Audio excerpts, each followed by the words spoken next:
यहाँ पे किया गया है। पूरा बाज़ार जो है वो बंद पड़ा है।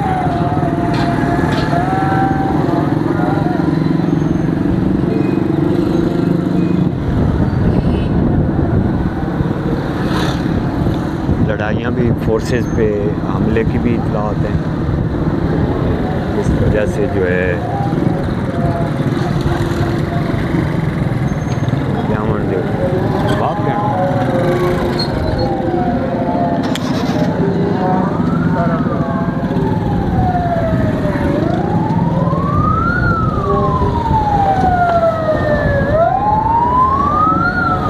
रेस्क्यू 1122 की गाड़ी भी जा रही है इमरजेंसी में।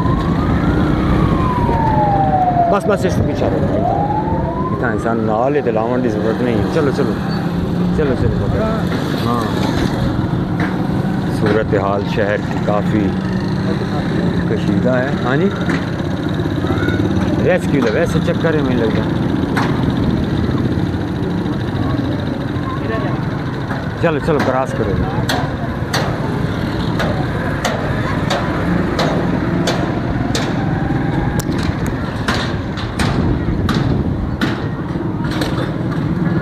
लाइव मनाज़र कह लें एक तरह से दिल्ली वाली के, बड़ी खामोशी, बड़ी हैरानी और उदासी छाई हुई है।